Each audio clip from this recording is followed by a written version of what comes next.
frère Branham dit dans le mariage et le divorce, au paragraphe 64, vers la fin, il dit, et comme il s'agit ici d'une question biblique, la réponse devrait être biblique.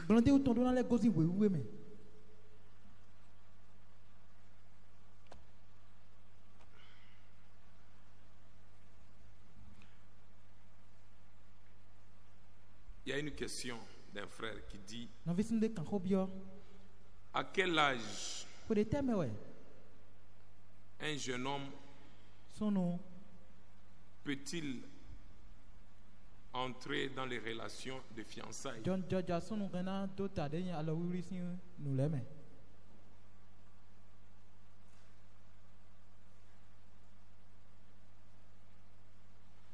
Je pense que nous avons parlé de ça dans l'exposé.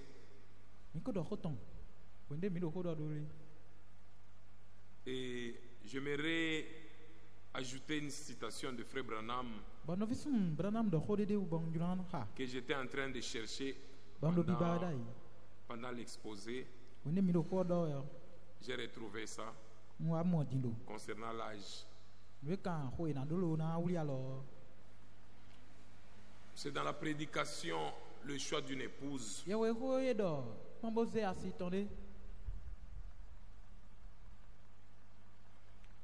Au paragraphe 68. Et ceci aussi, en répondant à cette question, je répondrai directement à la question qui est atterrie aujourd'hui, qui venait d'atterrir il n'y a pas longtemps là. Un frère qui a déjà une fiancée au village, peut-il l'amener? Bon. Il dit peut l'amener converti dans le message pour célébrer le mariage. Bon, si je comprends, je ne sais pas s'il a bien formulé sa question. Si je comprends bien, le frère était fiancé au village. Maintenant, le frère, il se retrouve ici à Tchaourou. Et il a rencontré le message. Et qu'il était déjà fiancé. À supposer que sa fiancée ne connaît pas encore le message, selon la question du frère.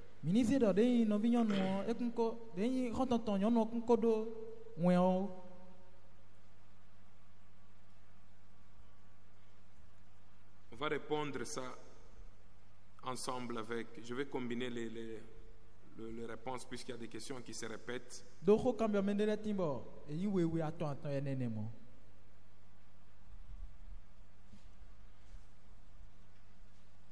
D'abord la citation que je vous cherchais dans le choix d'une épouse, paragraphe 68 vers la fin.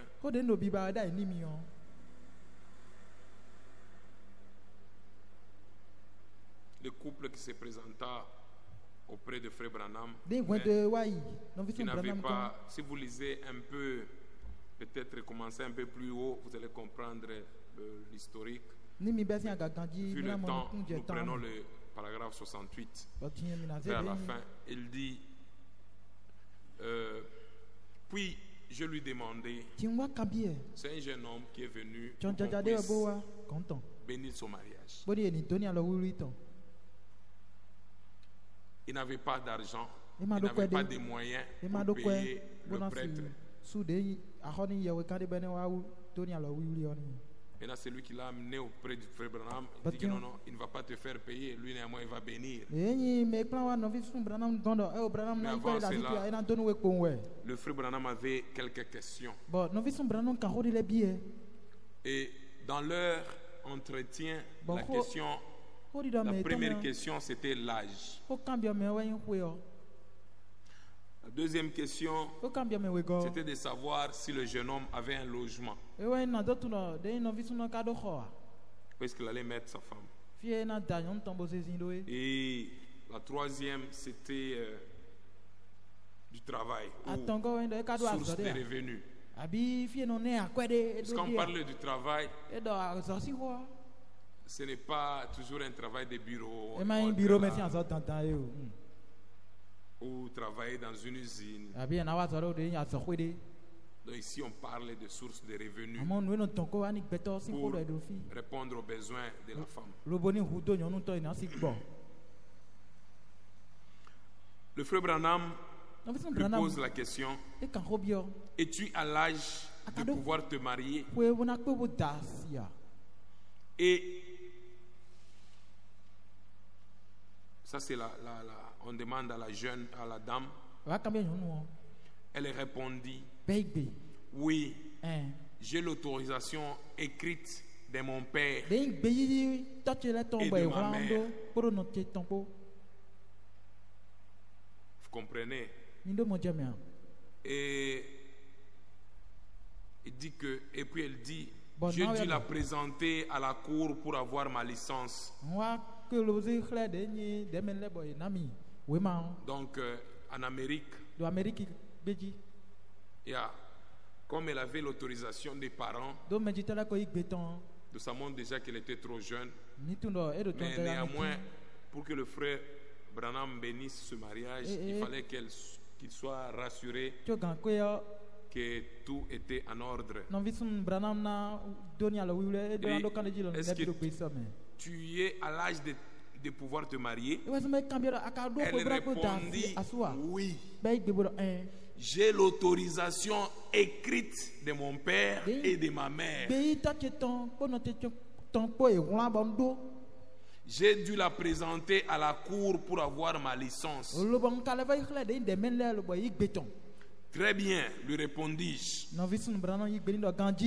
Avant de procéder à la cérémonie de mariage, j'aimerais m'entretenir quelques instants avec vous. Et tout le monde prit place. Je lui dis alors, avant ça il dit, et le garçon continuait de regarder dans la pièce tout autour de lui. Donc le jeune homme qui est venu avec la fille là. Et je lui dis alors, fils, je veux que tu écoutes ce que j'ai dit. Il répondit: oui, monsieur. Le frère Branham pose la question, comme toi qui as laissé la fiancée au village. Puisque c'est un couple qui est venu vers frère Branham. On n'a pas dit que c'était des gens de l'église. Ils n'étaient pas de son assemblée. Fils, je veux que tu écoutes ce que je dis. Il dit: oui, monsieur. Voyez maintenant, il dit même: oui, monsieur. Et aimes-tu cette jeune fille? La première question, c'est quoi l'amour? C'est la première question. Aimes-tu cette jeune fille? Oh oui, monsieur, je l'aime.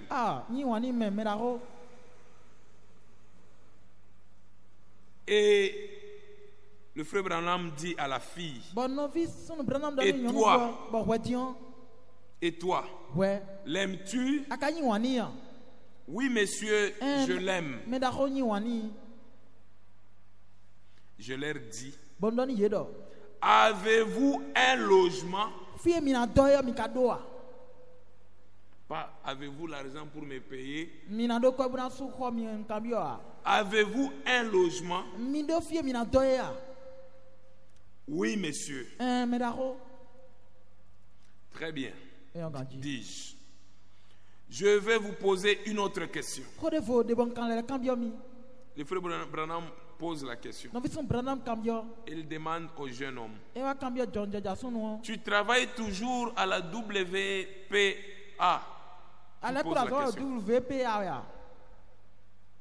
Il répondit: oui, monsieur. Et le frère Branham dit WPA, c'est une société où les gens gagnent $12 par semaine.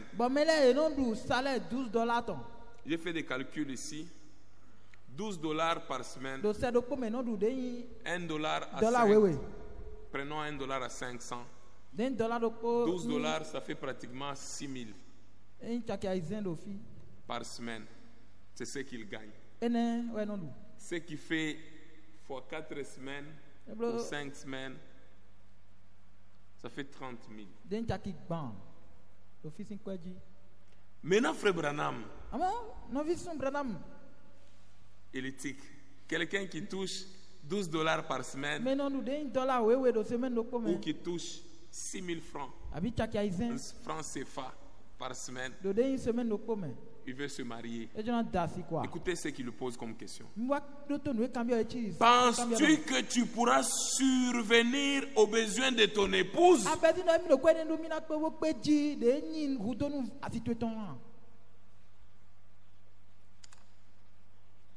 Il répondit, oui, je ferai tout ce qui est possible pour cela. Amen. Est-ce qu'il a dit que la femme aussi va venir aussi travailler? Comme ça, on aura 12, on a 24, comme ça, on aura 60 000 francs CFA. Il a dit, oui, je le ferai. Et je ferai tout ce qui est possible pour cela. J'aimerais que ça entre.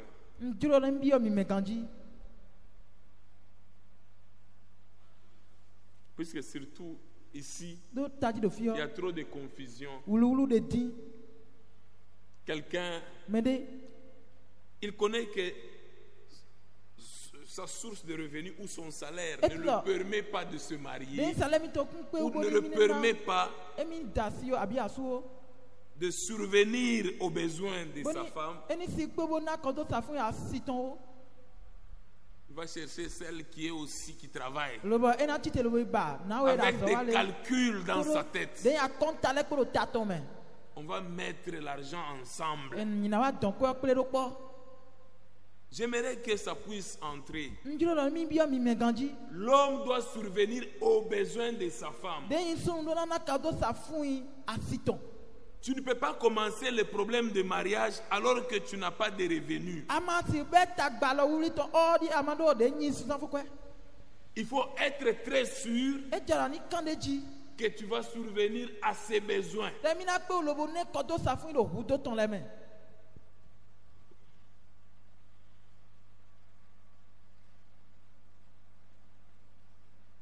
Et le frère Branham tourna vers la jeune fiancée. Voyez, pour l'homme, on a demandé, on a vérifié s'il avait logement. On regarde, est-ce qu'il avait du travail.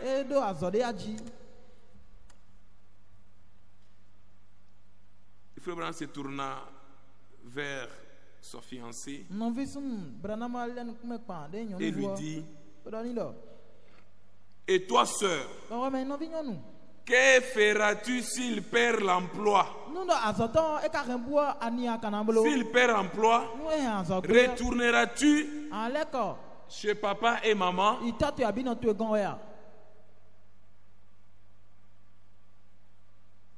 Puisqu'il y en a qui se marient, puisque l'homme a du travail, l'homme vient poser les problèmes. On dit oui vite. Puisqu'on regarde que non, il a du travail. Et ça va aller. Le travail peut terminer à tout moment. Est-ce que tu vas tenir quand le travail va terminer? C'est ça la question.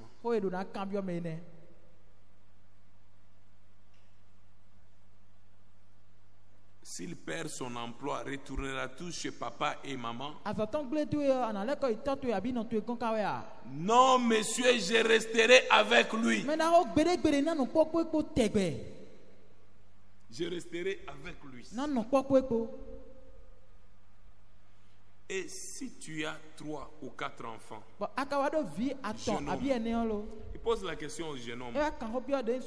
Si tu as 3 ou 4 enfants, jeune homme, sans travail, pour les nourrir, que feras-tu? La renverras-tu?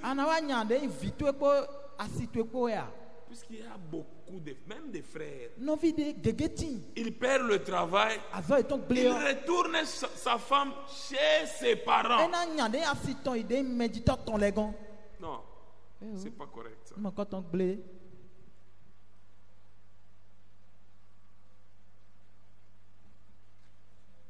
Il dit, la renverras-tu?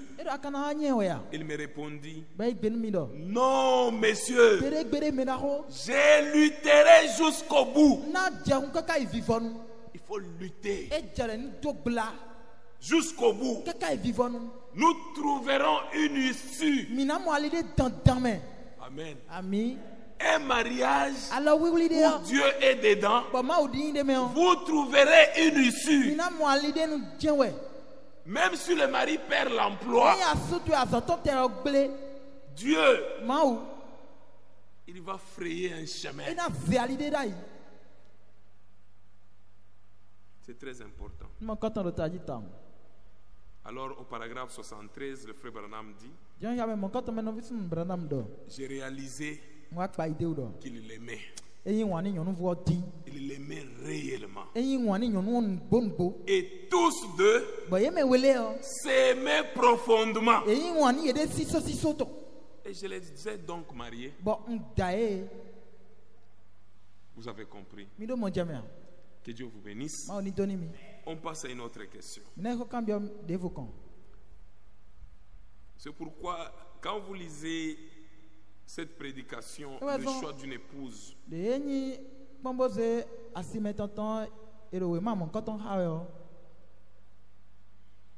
au paragraphe 37 par exemple, il dit, et l'on voit que si un homme et une femme priaient à ce sujet, pas seulement regarder à ses beaux yeux, à la carrure de ses épaules, des choses comme cela, ou par toute autre affection charnelle, mais regardez d'abord à Dieu en lui demandant, oh Dieu, est-ce là ton plan? Amen. Il faut toujours poser la question à Dieu. Est-ce là ton plan? Puisque si vous vous engagez aveuglement, c'est un problème. C'est un acte très sérieux. Paragraphe 35. C'est un acte très sérieux. Le choix d'un époux ou d'une épouse, car ses vœux est jusqu'à ce que la mort nous sépare. Et nous devrons respecter cela. Et vous avez prononcé ces vœux devant Dieu. Que le travail finisse ou pas, vous devez continuer. Car vous avez prononcé devant Dieu. Seulement la mort vous en séparez. Vous en séparerez. Un homme sensé qui planifie son futur devait choisir cette épouse avec soin. Avec soin. Soyez prudent dans ce que vous faites. Et une femme qui choisit un mari, ou plutôt qui accepte le choix du mari, devrait agir avec grande prudence.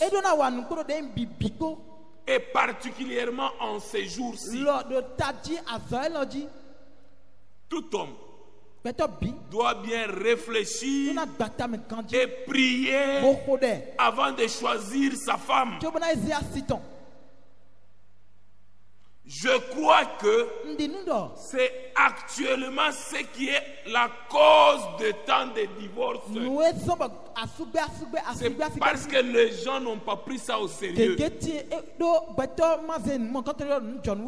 Ils n'ont pas prié.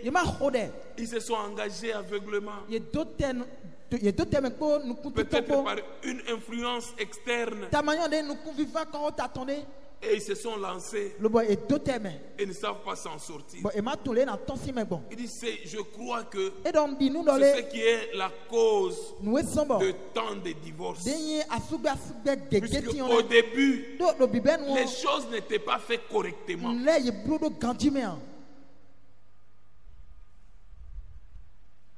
Un homme, paragraphe 39, un homme devrait prier avec sincérité. Mon frère, vous devez prier avec sincérité. Car il risque de ruiner sa vie entière. Rappelez-vous de ses vœux jusqu'à ce que la mort nous sépare. C'est un vœu. Est-ce que tu aimes la sœur? Oui, pasteur. Jusqu'à ce que la mort nous sépare. Aujourd'hui, beaucoup de gens qui ont des problèmes dans les couples, ils ont honte de regarder le film de leur mariage. Des choses qu'ils ont déclarées devant les serviteurs de Dieu. Il dit jusqu'à ce que la mort nous sépare. Et s'il a fait un mauvais choix, et s'il se marie à une femme qui n'est pas faite pour lui, bien que le sachant, il y a des gens pareils. Il sait que cette femme ici n'est pas faite pour lui.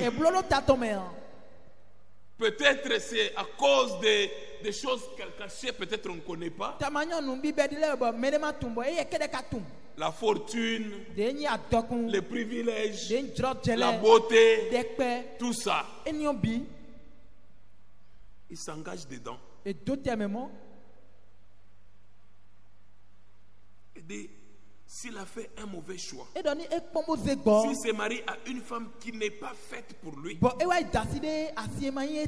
bien que le sachant, il ne pourra s'en prendre qu'à lui-même. Amen. Amen. Il ne pourra s'en prendre qu'à lui-même.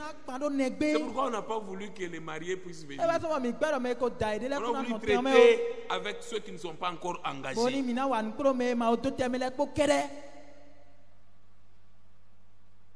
Ce sera sa faute.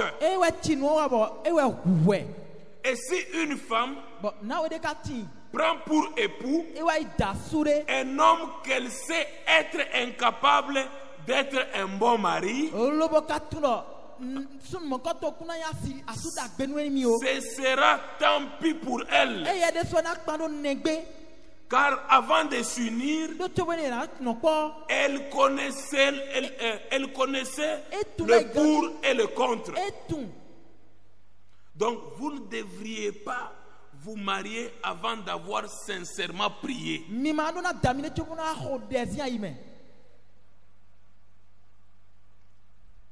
Amen. Amen.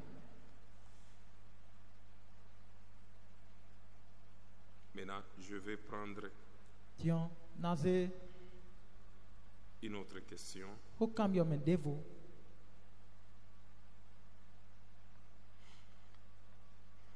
Voilà. De nos jours, on constate avec amertume que tout comme dans le monde, le christianisme également exige que le prétendant au mariage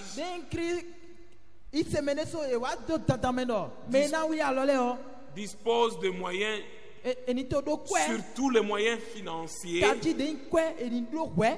pour un jeune chrétien ayant le désir et en âge de se marier, mais démuni de moyens. Que fera-t-il? C'est une question. Nous avons déjà répondu une partie de ça. Pour les jeunes hommes, le jeune homme doit savoir que le mariage vient avec des responsabilités. Il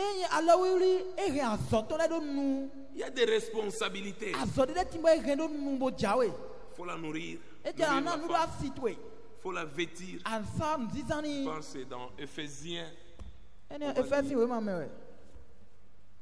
Éphésiens chapitre 6.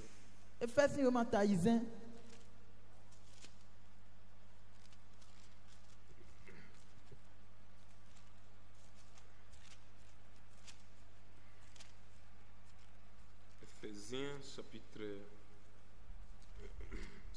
6, non 5.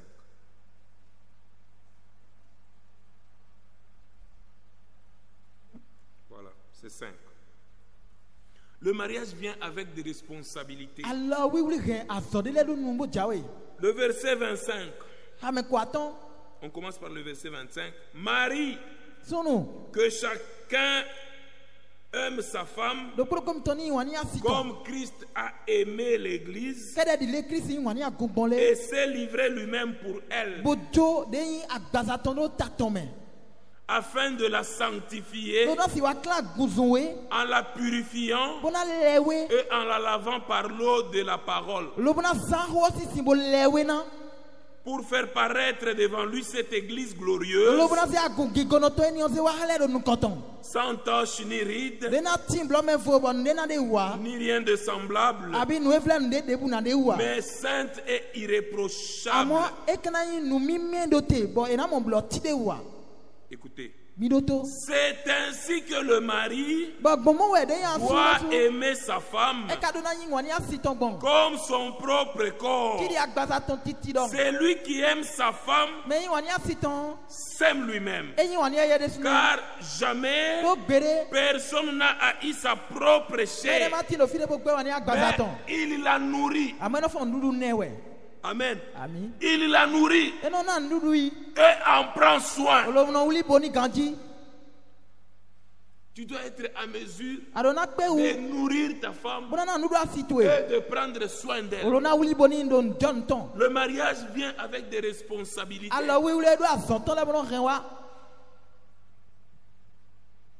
Les désirs de la femme se porteront vers son mari. Genèse chapitre 3. Le verset 16.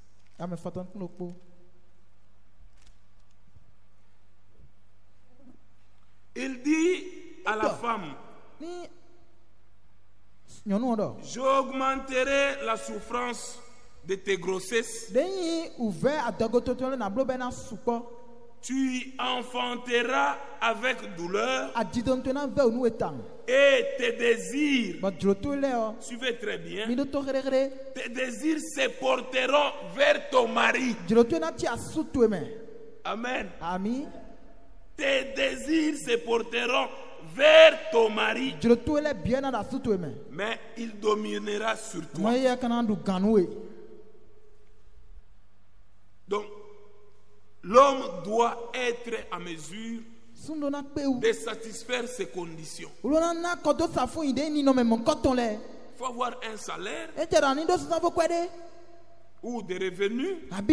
Comme je l'ai dit, il ne s'agit pas d'un travail de bureau, travailler dans l'usine. Quand nous lisons Éphésiens chapitre 4, verset 28.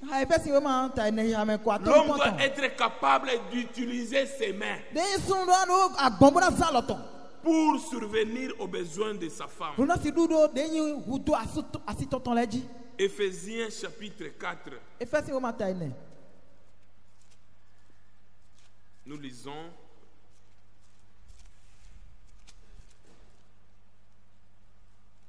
Éphésiens chapitre 4, verset 28. Amen.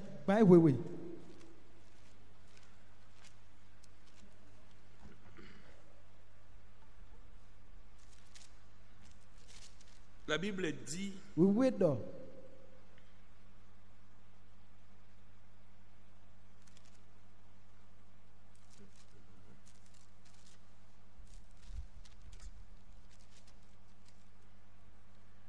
que celui qui dérobait ne dérobe plus, mais plutôt qu'il travaille en faisant de ses mains ce qui est bien,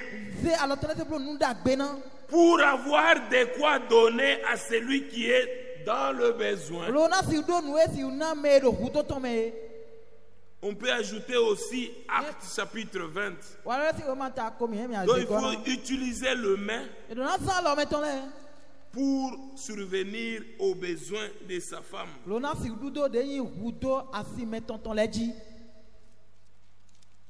Actes chapitre 20. Versets 34 à 35. Vous savez vous-même que ces mains ont pourvu à mes besoins et à ceux des personnes qui étaient avec moi. Je vous ai montré de toute manière que c'est en travaillant ainsi qu'il faut soutenir les faibles et se rappelant les paroles du Seigneur qui a dit lui-même: il y a plus de bonheur à donner qu'à recevoir. Donc vous savez vous-même que ces mains ont pourvu à mes besoins. 1 Thessaloniciens chapitre 4.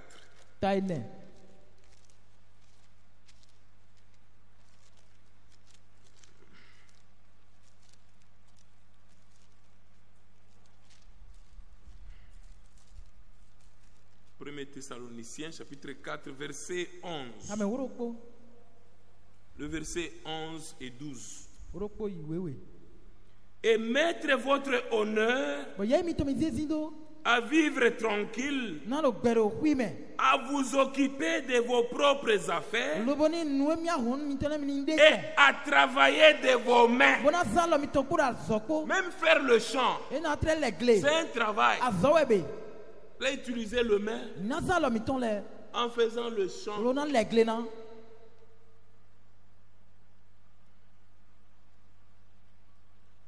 À vous occuper de vos propres affaires et à travailler de vos mains, comme nous vous l'avons recommandé, en sorte que vous vous conduisiez honnêtement envers ceux du dehors et que vous n'ayez besoin de personne. 1 Thessaloniciens chapitre 3 verset 6 au verset 8.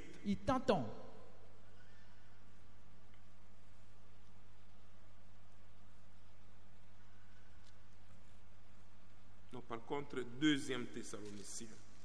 2 Thessaloniciens.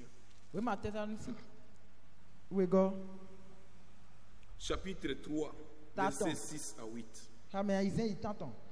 Nous vous recommandons, frères, au nom de notre Seigneur Jésus-Christ, de vous éloigner de tout frère qui vit dans le désordre et non selon les instructions que vous avez reçues de nous. Vous savez vous-même comment il faut nous imiter, car nous n'avons pas vécu parmi vous dans le désordre. Nous n'avons mangé gratuitement le pain de personne. Mais dans le travail et dans la peine, nous avons été jour et nuit à l'œuvre pour n'être à la charge d'aucun de vous. Ne prenez pas votre femme, vous lui faites un fardeau pour quelqu'un d'autre, alors que vous avez les mains. Si vous avez perdu le travail de bureau, néanmoins, il y a aussi les champs. Utilisez vos mains. On n'a pas dit que quand vous perdez l'emploi, prenez maintenant votre femme, déposez-la chez le pasteur. Ou retournez votre femme chez ses parents. Vous devez être à mesure de survenir à ses besoins. Vous devez être préparé. Tout cela, c'est avant le mariage. Avant de s'engager. Puisque ce sont des responsabilités.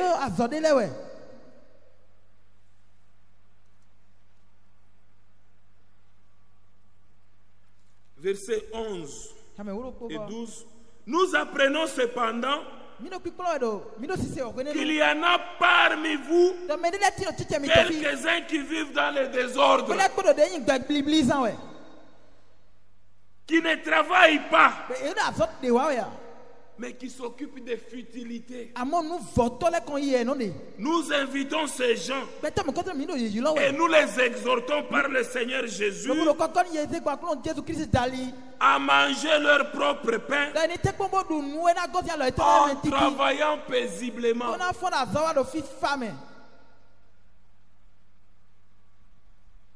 Pour produire quelque chose. On peut même cultiver les champs. On peut vendre au marché pour survenir aux besoins de sa femme.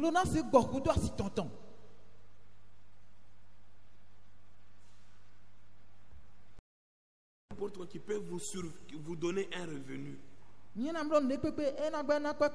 Vous devez être en mesure de subvenir aux besoins de votre maison. Il faut enlever la pensée que quelqu'un ne peut rien faire rien d'autre que de travailler dans l'usine, travailler au bureau. Non. Il faut utiliser ses mains, les utiliser correctement. Que celui qui dérobait ne dérobe plus. Vous risquez d'utiliser les mains pour dérober. Non.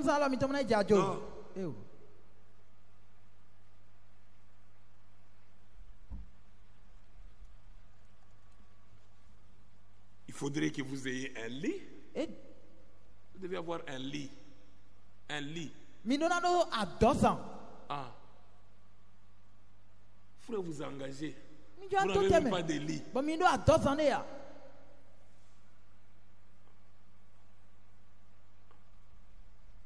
C'est pourquoi nous veillons à cela. Si tu viens, tu t'engages. Nous venons d'abord pour l'inspection. Nous devons voir là où la femme va dormir. Donc tu vois que si tu n'as pas de lit, tu n'as pas de logement. Donc on ne peut pas commencer ce processus. Puisque premièrement, je dois venir à la maison. Comme j'avais visité certains jeunes, je les trouve dormir par terre. Des jeunes. Et un tel jeune n'est pas encore prêt pour le mariage. Il dort par terre, mais il travaille. Le dimanche, il est chic. Dimanche, et le soir, il dort par terre, sur la natte. Non, ce n'est pas correct. Tu ne vas pas aller mettre ta femme sur la natte. Il faut qu'on se dise des vérités. Vous allez vous-même évaluer si vous êtes prêt ou pas. Vous devez avoir un logement. Vous ne vous mariez pas pour aller déposer chez vos parents. Non. C'est votre responsabilité. Vous ne devez pas fuir votre responsabilité. Il y a des gens qui se marient en espérant sur l'héritage des parents. Donc lui est en train d'espérer, il attend que son père meure pour qu'il prenne les biens. Tu n'es pas encore prêt pour le mariage. On ne doit pas mâcher les mots. Tu dois avoir ton propre travail. Oui, si tu travailles pour ton papa, il te paye pour cela. C'est bien, il n'y a pas de problème. Tu as un travail. Tu ne peux pas épouser pour déplacer la charge, donner à quelqu'un d'autre. Il faut avoir un logement. Même si c'est une pièce. Même si c'est une pièce où nous entrons, on trouve seulement les lits. Il n'y a pas de problème. Mais tu as une place. Tu as une place. Même si tu n'as qu'une seule pièce, c'est là où il y a le lit. Même s'il n'y a pas de chaise, mais néanmoins il y a le lit. Est-ce que vous comprenez? Puisque vous risquez de mal me comprendre.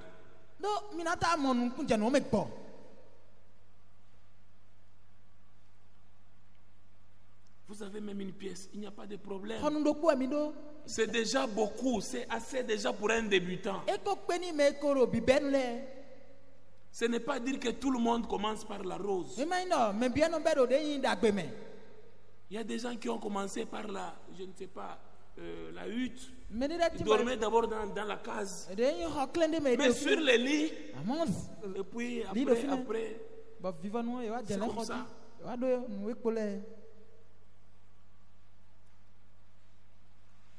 Le jeune homme doit être à mesure de quitter ses parents. Si tu n'es pas à mesure de quitter tes parents, tu n'es pas encore prêt.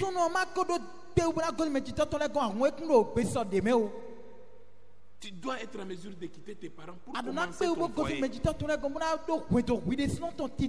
Lisons un peu dans Matthieu chapitre 19. Matthieu chapitre 19, verset 5.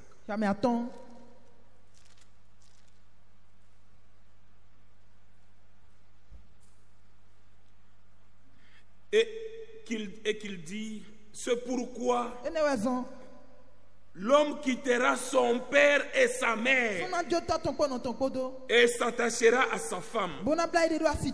Et les deux deviendront une seule chair. L'homme quittera son père et sa mère.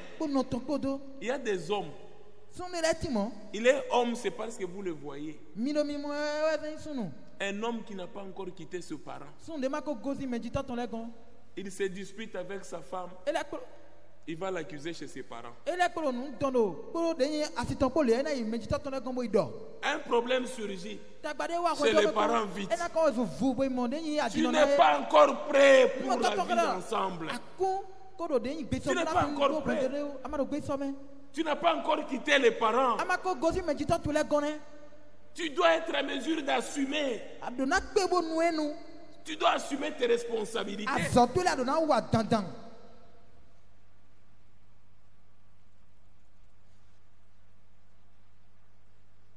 Question.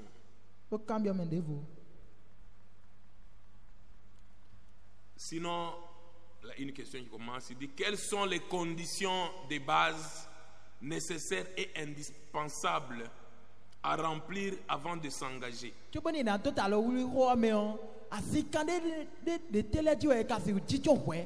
J'ai répondu ça. Référez-vous à la première question. J'ai répondu. Comment trouver ou reconnaître son âme sœur? La personne idéale en Christ? Ou quels sont les critères de choix?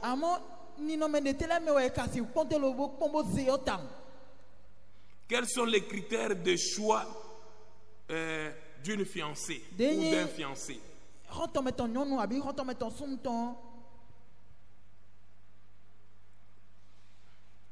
Je me rends compte que j'ai laissé la brochure que je lisais. Pourquoi nous ne sommes pas une dénomination? Ou aussi pourquoi je suis contre les organisations, les dénominations organisées. Mais le critère important,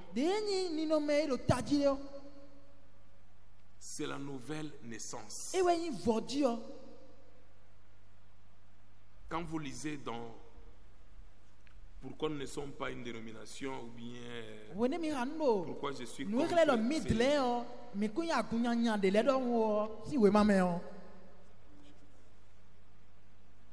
donc, voyez un peu. Donc le critère important, c'est la nouvelle naissance. La crainte de Dieu. Et puis, une personne née de nouveau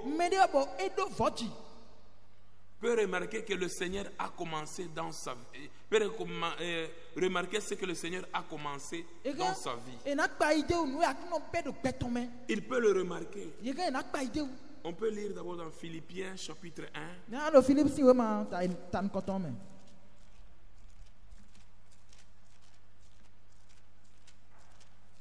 Philippiens chapitre 1.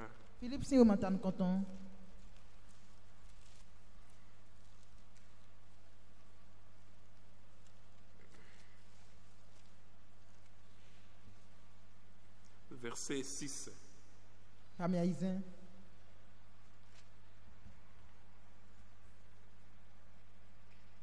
Je suis persuadé que celui qui a commencé en vous cette bonne œuvre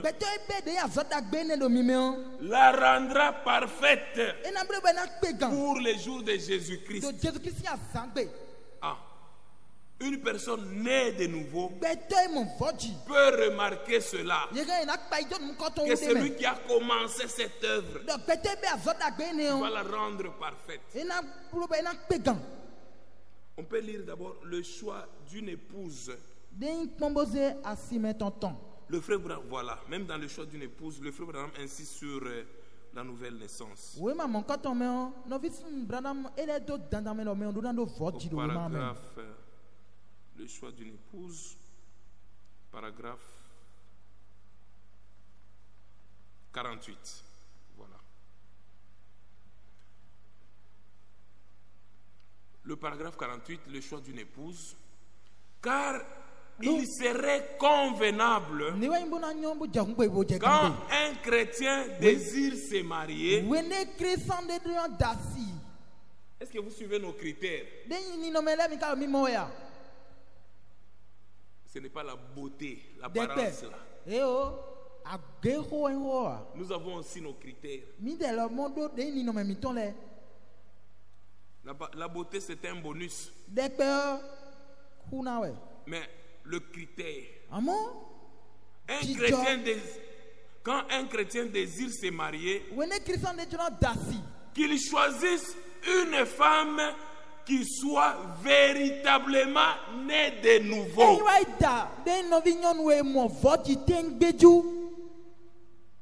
Amen. Amen. Qu'il choisisse une femme qui soit véritablement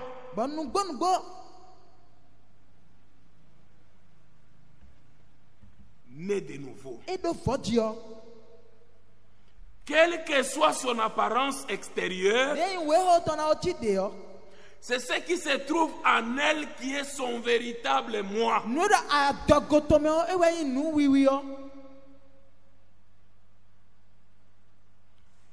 au paragraphe 46, vers la fin, un véritable chrétien ne regardera pas à la beauté visible. Ne regardera pas à la beauté visible de toutes ces femmes dépravées. Mais il regarde au caractère, à la beauté intérieure de la femme croyante.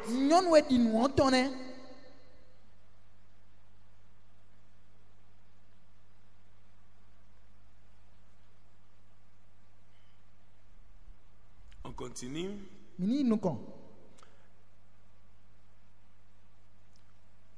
Le frère Branham, il insiste sur la nouvelle naissance et sur le caractère. Bois et je donnerai aussi à boire à tes chameaux, soit celle que tu as destinée à ton serviteur Isaac. Et par là je connaîtrai que tu uses de bonté envers mon Seigneur. Ça c'est un caractère divin.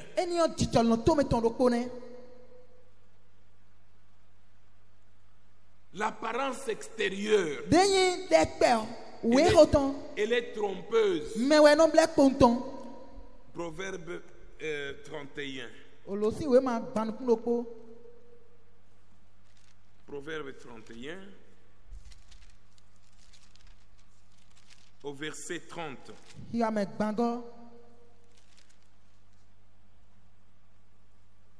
La grâce est trompeuse et la beauté est vaine. La femme qui craint l'Éternel est celle qui sera louée. Retenez que la beauté est vaine.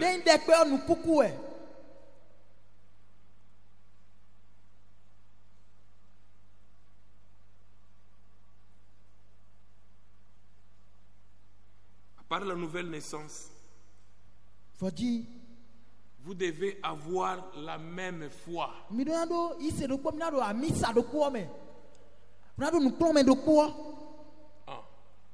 devez avoir la même foi. Puisque si vous n'avez pas la même foi, c'est un problème. Quand vous avez des problèmes, je connais un couple. Le mari prie ici, mais la femme prie ailleurs. Maintenant, quand ils ont des problèmes, je ne sais pas, ils vont aller où? Vous irez chez quel pasteur? C'est là où nous voyons les gens terminer toujours au tribunal. Nous réglons nos affaires à l'église. Nous avons des problèmes dans les couples, nous allons à l'église. Nous n'allons pas voir les juges. Non, Dieu nous a placé des juges dans l'église. Amen. Question. Pourrais-je aborder une sœur et la proposer le mariage? En d'autres termes, les démarches à suivre pour aller aux fiançailles et comment les vivre. Nous avons tellement exploré ça. Mais il y a différentes conduites particulières en ce qui concerne la procédure ou les démarches à suivre pour commencer les fiançailles. Il y a aussi des conduites particulières. Mais nous conseillons les jeunes gens de chercher et obtenir l'autorisation des parents ou le responsable de la jeune fille. C'est très important. Avant de commencer ou même parler à la jeune fille. Mais le principe de la parole de Dieu nous dit, premièrement, le problème de mariage ou fiançailles commence dans la prière. Amen. Ça commence dans la prière. Le jeune homme doit chercher la conduite du Seigneur avant de faire même le choix. Il doit chercher la conduite du Seigneur. Proverbe 19, verset 14.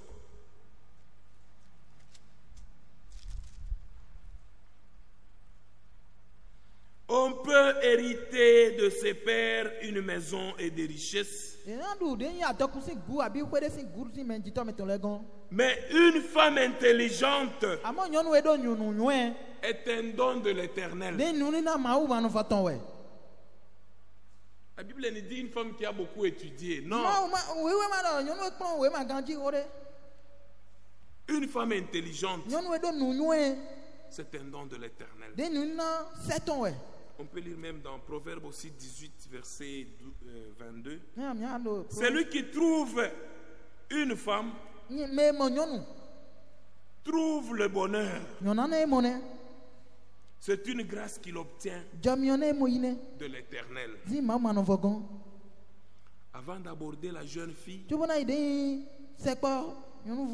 le jeune doit être convaincu de la réponse de Dieu.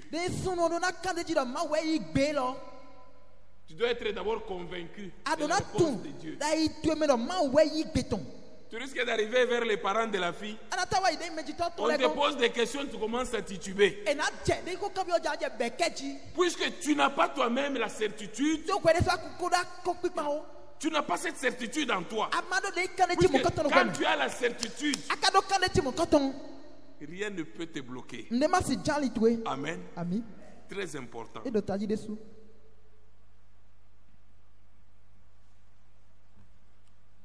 faut être convaincu de la réponse de Dieu. Quand tu es convaincu de la réponse de Dieu, rien ne peut te bloquer. La jeune fille est donnée en mariage par ses parents ou ses responsables. Nous avons vu ça dans 1 Corinthiens chapitre 7. Pendant qu'on faisait l'exposé, du verset 36 à verset 38. Et on peut aussi voir dans Genèse 24.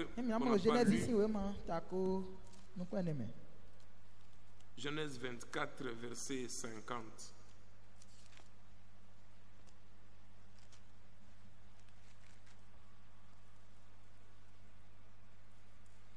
Laban et Bethuel répondirent et dirent: c'est de l'Éternel que la chose vient. Nous ne pouvons te parler ni en mal ni en bien. Vous voyez, ici c'est devant les parents.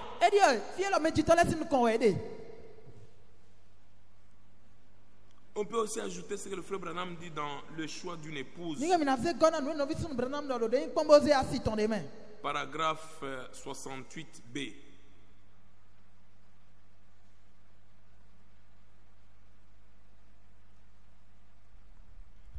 Paragraphe 68b. Il dit ceci. Puis je lui demandai. C'est ce que nous avons lu au début. Es-tu à l'âge de pouvoir te marier? Elle répondit: oui, j'ai l'autorisation écrite de mon père et de ma mère. Amen. Ce sont les parents ou les responsables qui donnent leur fille à quelqu'un.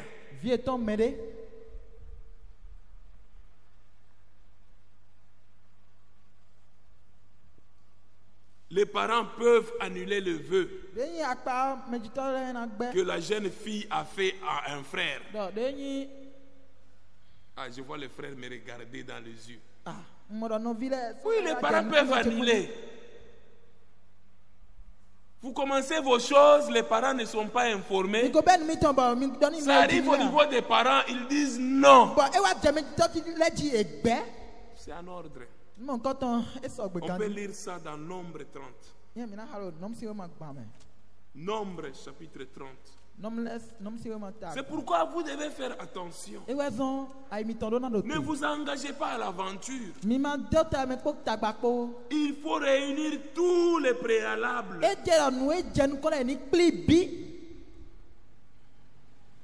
Nombre chapitre 30, verset 4 au verset 6. Lorsqu'une femme dans sa jeunesse et à la maison de son père fera un vœu à l'Éternel et se liera par un engagement et que son père aura connaissance du vœu qu'elle a fait et de l'engagement par lequel elle s'est liée. Si son père garde le silence envers elle, tout vœu qu'elle aura fait sera valable. Si vous commencez vos choses ici, ça arrive au niveau des parents. Les parents font garde silence. Ah là, c'est valable. Est-ce que c'est clair?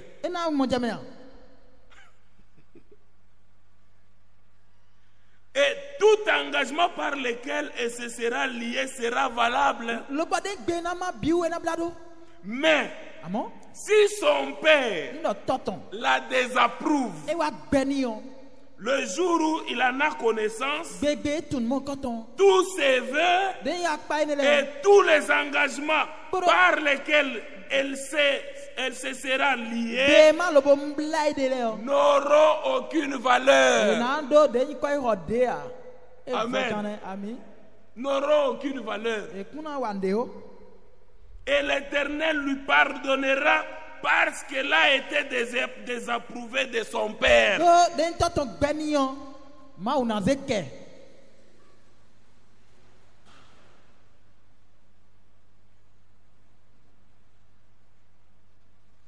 Les jeunes filles doivent être enseignées de la manière qu'il faut se comporter quand un frère l'aborde pour le fiançailles. Elle doit parler immédiatement à ses parents.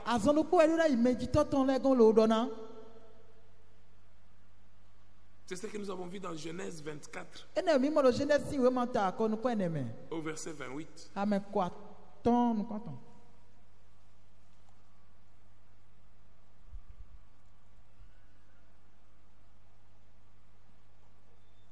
Question.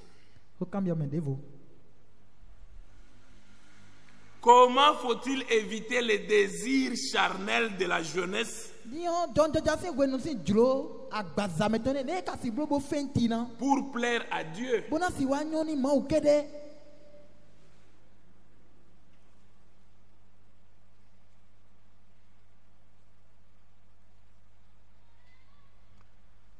De Timothée chapitre 2 verset 22.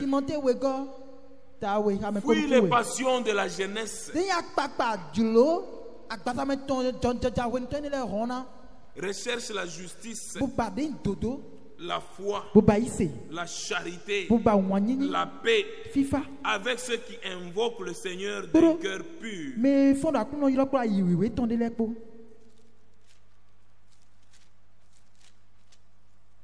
D'un cœur pur. 2 Timothée chapitre 2 verset 22.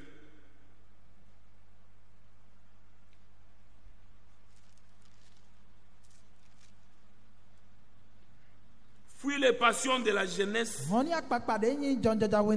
et recherche la justice, la foi. Ici la Bible dit il faut fuir. Fuyez Les passions de la jeunesse. Qui sont tes amis? Qu'est-ce que vous causez? Il faut fuir les passions de la jeunesse. Recherche la justice, la foi, l'amour, la paix avec ceux qui invoquent le Seigneur d'un cœur pur. C'est très important. 1 Corinthiens chapitre 6, verset 18.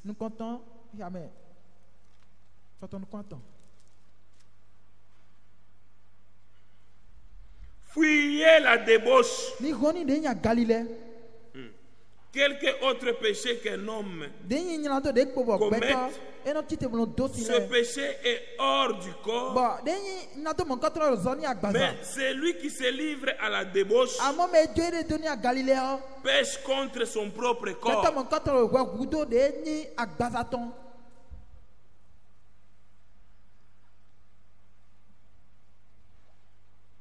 Utilisez votre temps pour le Seigneur. Faites quelque chose pour le Seigneur dans sa maison. Chantez à la chorale. Exercez-vous même à interpréter. C'est très important. Il faut être utile dans la maison de Dieu.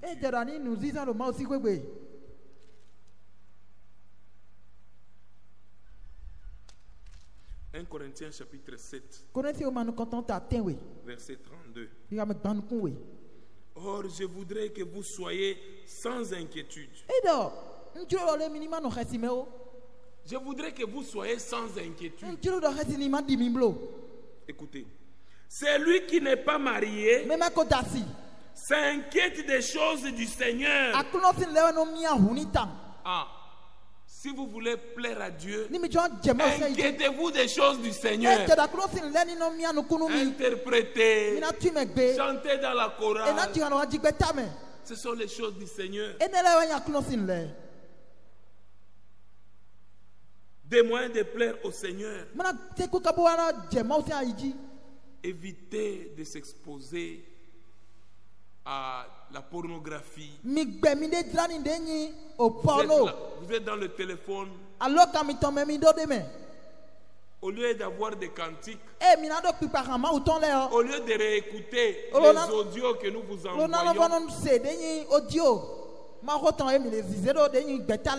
mais vous, vos mégabytes terminent toujours dans les pornographies.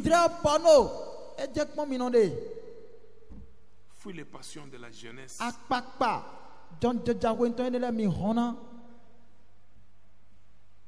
Vous exposez aux blagues sexuelles. Ce genre de vidéos que vous envoyez, c'est pas correct.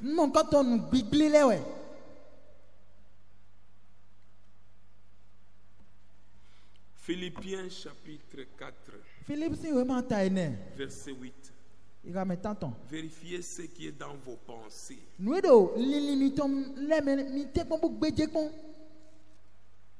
Rejetez ce qui n'est pas sain, ce qui n'est pas honnête, ce qui n'est pas aimable. Philippiens 4, 8. Au reste, frères, que tout ce qui est vrai, tout ce qui est honorable, tout ce qui est juste, tout ce qui est pur, tout ce qui est aimable, tout ce qui mérite l'approbation, ce qui est vertueux et digne de louange, soit l'objet de vos pensées. Amen. Que l'objet de vos pensées soit ce qui est aimable, ce qui mérite l'approbation, ce qui est vertueux, ce qui est digne de louange, ce qui est juste, ce qui est honorable, ce qui est vrai, habite vos pensées.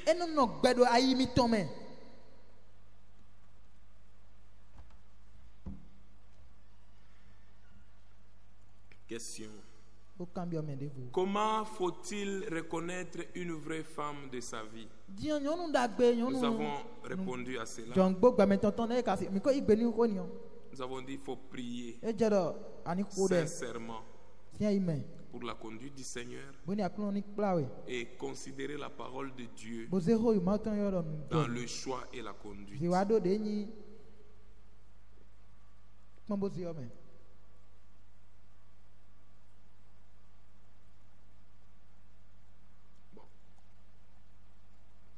La plupart des questions qui restent ici, la plupart des questions qui restent vont concerner aussi toute l'assemblée. J'ai choisi seulement les questions qui ont trait au mariage. Question: existe-t-il la femme de la destinée? On a déjà répondu. Vous devez savoir que chacun a sa cote. C'est pourquoi il faut prier sincèrement pour la conduite du Seigneur et considérer toujours la parole de Dieu dans le choix et dans la conduite.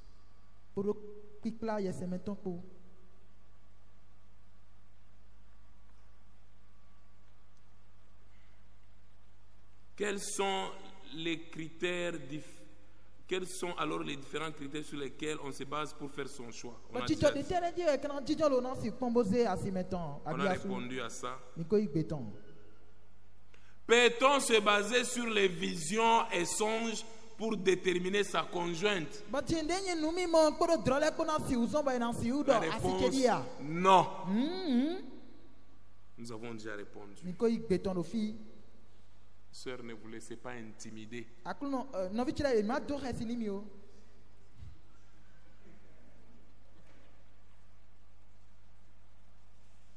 Si les parents proposent une jeune fille suivant son caractère à leur fille, comment ce jeune homme peut-il agir? Nous vous avons donné déjà tous les garde-fous. Nous vous avons donné déjà la ligne.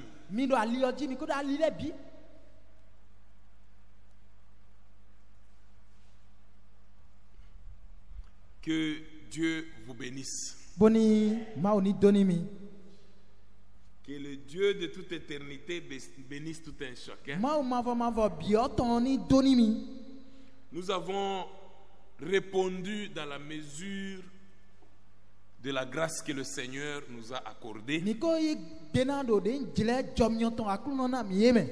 N'hésitez pas de nous contacter si vous avez encore des zones d'ombre. Nous ne sommes pas là seulement pour la bénédiction de mariage, mais nous sommes là pour vous accompagner. Que Dieu vous bénisse. Mettons-nous debout.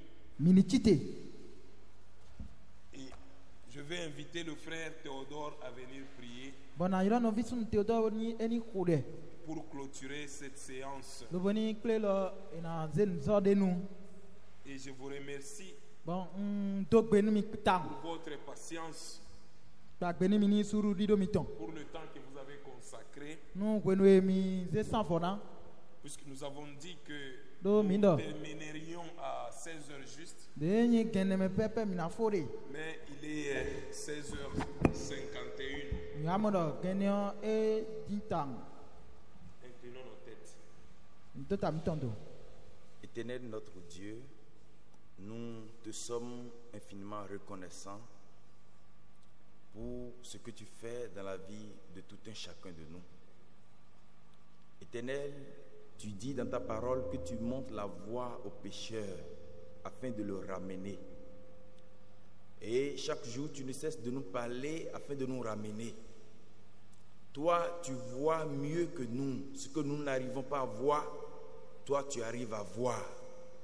Et quand tu vois ce qui est devant, ce qui nous attend, quand tu vois que le chemin est mauvais, toi, tu nous ramènes toujours au moyen de ta parole.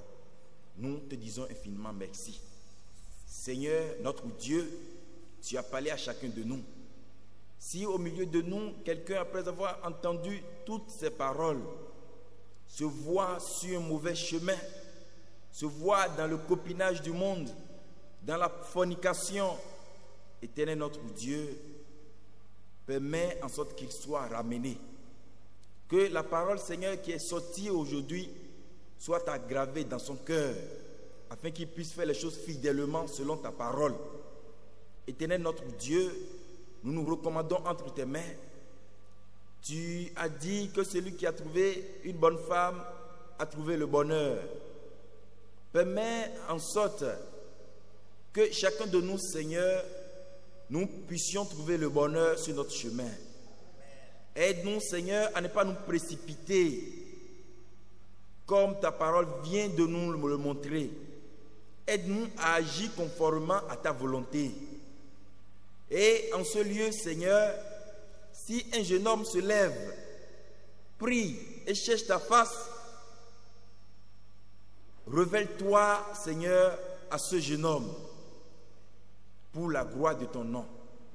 Nous nous confions entre tes mains, Éternel notre Dieu.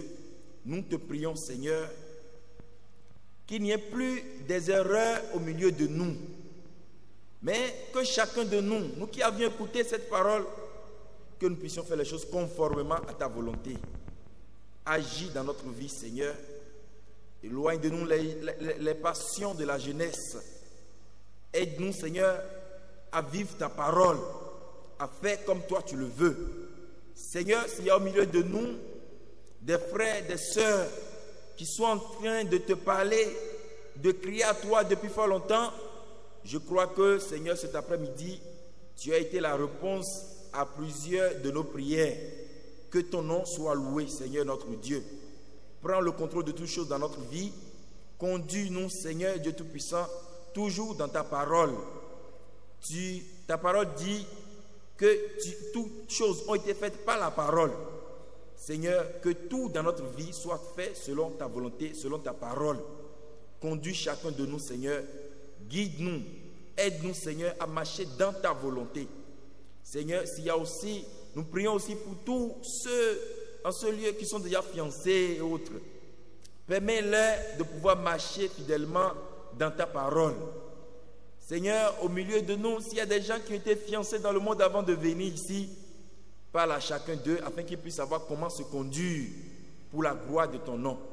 Nous te disons infiniment merci. Que ton nom soit loué, Seigneur, que la gloire te revienne. Nous allons sortir de ce lieu, mais que la parole que nous avons reçue, Seigneur, soit une grande semence dans notre cœur, afin que nous puissions penser à ça, méditer sur ça, pour la gloire de ton nom. Conduis chacun de nous, Seigneur. Manifeste-toi dans notre vie. Au nom de Jésus, nous avons prié. Amen. Seigneur, notre Dieu, nous voici à la fin de cet exposé. Bien-aimé Père, nous te disons sincèrement merci pour avoir été avec nous. Tu nous as guidés du début jusqu'à la fin. Père Céleste et Dieu Tout-Puissant, en abordant ce sujet, oui, c'est vrai, mon cœur aussi battait, puisque Seigneur, c'est une question de vie ou de mort, où quelqu'un doit prendre, Seigneur, la décision conformément à ce qu'il aura entendu. Bien-aimé Père, ce que je te prie, révèle-toi à tes enfants. Père, qu'ils puissent, ô Dieu, faire les choses conformément à ta parole, sans pour autant être un objet de scandale pour qui que ce soit. Bien-aimé Père, de ne pouvoir garder tes enfants dans la pureté. Qu'ils puissent, Seigneur, garder leurs engagements. Oh Dieu, en honorant ta parole. Puisque toi tu dis, il n'est pas convenable à un jeune croyant de pouvoir retourner ou rendre nul l'engagement qu'il a pris. Oh Dieu Tout-Puissant, nous te demandons, Père, bénis la jeunesse dans notre assemblée. Bénis, oh Dieu, tous ceux qui sont dans le processus de mariage. Seigneur, révèle-toi à eux. Nous voulons, Seigneur, que la paix inonde leur cœur, qu'ils puissent sortir de cet endroit dans la joie. Enlève tout chagrin, enlève toute confusion, puisque tu n'es pas un Dieu de confusion, tu es un Dieu d'ordre. Seigneur, tu ne veux pas que tes enfants puissent s'engager dans le doute. C'est pourquoi toute sémence de doute dans leur cœur, afin qu'ils puissent, oh Dieu, te plaire dans tout ce qu'ils auront pris comme décision. Qu'ils puissent aussi dire que c'est vrai, ça c'est la décision parfaite de Dieu. Père, tu as fait à Eliezer. Rebecca était la réponse à la prière qu'il avait faite. Beaucoup de tes enfants, oh Dieu, je mise dans des prières pour que tu puisses les orienter. Seigneur, ce que je te prie, tire-les de la confusion, qu'ils puissent, Seigneur, marcher avec cette certitude que toi qui as commencé cette bonne œuvre en eux, tu l'achèveras. Béni soit ton nom. Bénis aussi, Seigneur, mon ministère. Je suis un homme, j'ai besoin de toi. S'il y a quelque chose qui est sorti de ma bouche et qui n'est pas conforme aux Écritures, Seigneur, ne les garde pas dans le cœur de tes enfants. Qu'ils puissent, Seigneur, s'attacher seulement à ta parole. Car ta parole est notre absolu. Nous te disons merci que nous sommes arrivés à la fin. Bénis mes sœurs, bénis mes frères, au nom de notre Seigneur et Sauveur Jésus-Christ. Amen. Amen. Que Dieu vous bénisse. Shalom. Allez dans la paix. Merci pour votre temps.